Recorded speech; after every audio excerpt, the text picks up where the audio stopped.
Fala, enfarinhados! Seja muito bem-vindo a mais um vídeo aqui no canal Viver de Pizza. E você provavelmente já ouviu falar do pré-fermento polish, né? Aqui mesmo no canal a gente já tem alguns vídeos, vou deixar no card aqui para você, caso queira conferir mais vídeos sobre o assunto. Mas talvez ninguém aí te contou sobre os defeitos que ele pode trazer para tua massa se for mal feito. E hoje eu vou te mostrar os 5 principais erros do polish e como resolver cada um deles. Mas claro, antes eu preciso que você soque o dedo enfarinhado nesse like e se inscreva se você não for inscrito. Confere aí se você tá inscrito ou não, mesmo que você já tenha feito no passado a inscrição, o YouTube vem, né, de acordo com o tempo, tirando alguns inscritos, então pode ser que você tá vendo o vídeo aí e não é inscrito. Por favor, dá aí essa força pra gente, vamos fermentar esse canal. E agora sim, bora pro vídeo.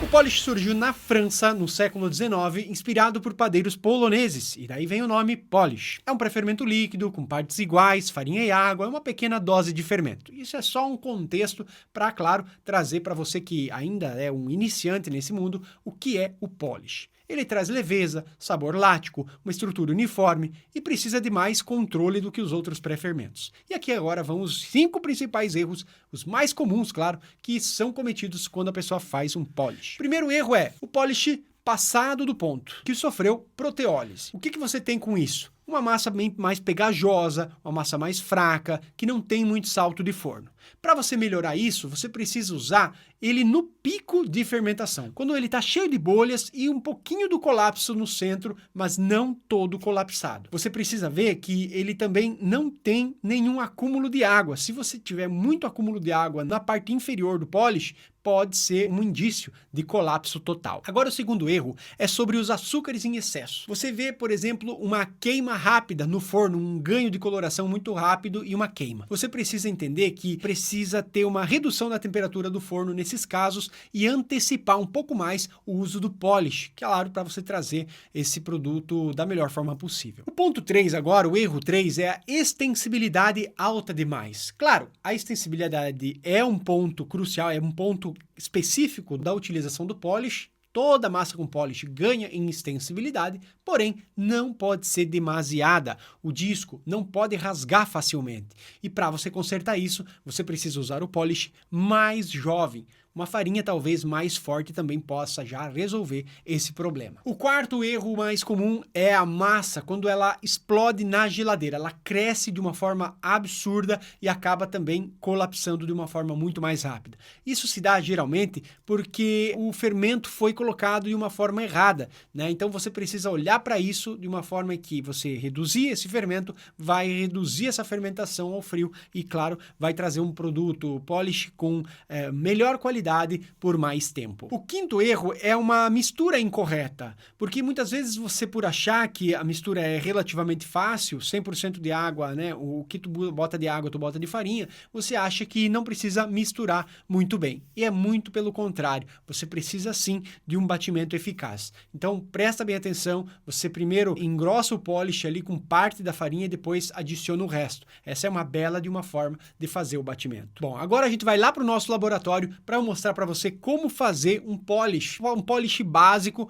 com uma ótima qualidade e mostrando para você o ponto inicial e o ponto final de fermentação, para você ter uma base aí para os teus testes. Fala, enfarinhado! Muito bem, vamos para a parte prática do nosso vídeo sobre o polish, para você ver como fazer um batimento eficaz do polish e, claro, como que ele vai ficar depois do processo de fermentação. Lembrando que não tem uma regra específica do quanto esse polish tem que fermentar. Vai em base à tua necessidade, à tua disponibilidade dentro da tua produção. Ele pode fermentar desde 2, 3 horas até 24 horas, por exemplo. O ideal é que após 6 horas, se você for além das 6 horas, você utilize o sal da receita no processo do polish, tá bom? Para justamente ajudar nessa liga, né? nessa formação da malha do glúten e que você tenha um desenvolvimento melhor dessa massa final. Fechado? Então eu vou mostrar para você agora. Eu tenho aqui a quantidade de água, farinha e fermento que eu vou utilizar para o nosso polish. E vamos lá, vamos fazer o batimento. Nessa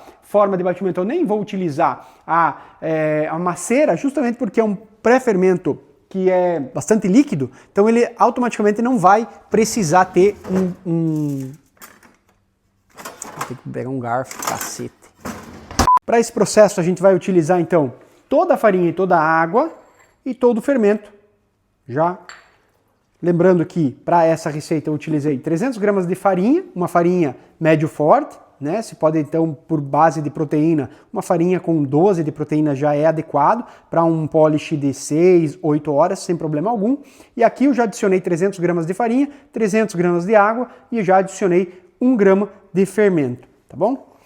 A quantidade de fermento você pode encontrar, tá, em várias tabelas pela internet. A gente tem disponibilizado já para os nossos alunos dentro da nossa plataforma na Hotmart, dentro da comunidade Viver de Pizza, a quantidade específica para quantas horas você quer que o polish fermente e quanto fermento você colocar, tá bom?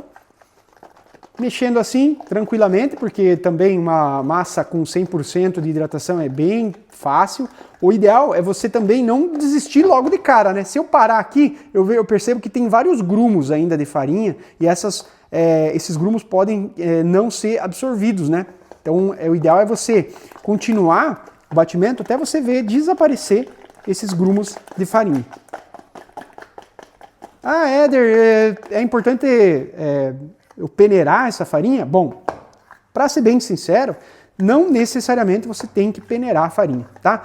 O peneirar da farinha geralmente era usado antigamente para você evitar ali, né, de colocar alguma borboletinha, algum caruncho, né, que na época a farinha não era não era fácil de armazenar a farinha como é hoje, né? A farinha também era mais integral, então no caso, farinhas mais velhas, farinhas que estavam mais tempo ali armazenadas, você costumava fazer essa peneiragem, né? E depois, claro, na confeitaria é muito comum você ver o peneirar da farinha por motivos técnicos, já que na questão da pizza não tem essa necessidade. Ó, você já vê que ela ficou bem mais homogênea, né? Sempre líquida, obviamente, porque é 100% de água.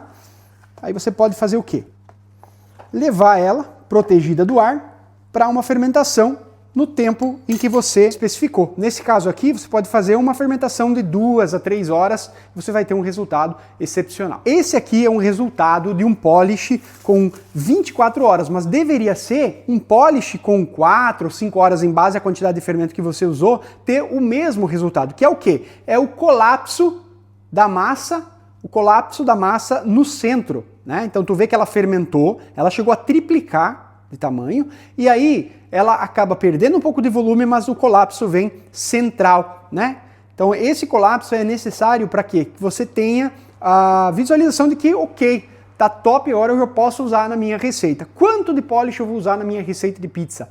Geralmente de 20 a 30% você já vê um ótimo ganho ali na extensibilidade, você tem um aumento de volume final também, um salto de forno mais pronunciado e um ganho interessante no buquê de aromas, né? Você ganha aroma nessa pizza, fica uma pizza mais saborosa. Fechado? Espero que você tenha gostado desse vídeo, comenta aqui se você é um adepto dessa técnica do utilizo do polish na tua receita e qual é o produto que você faz com o polish. Coloca aqui embaixo. E se você quiser aprender a fazer a melhor pizza da tua cidade com qualquer forno ou equipamento, clica no link que eu deixei aqui na descrição do vídeo e você vai conhecer o Viver de Pizza, que é um programa completo para você dominar a arte da longa fermentação e transformar o teu produto com padrão e, claro, virar referência na tua região, na tua cidade.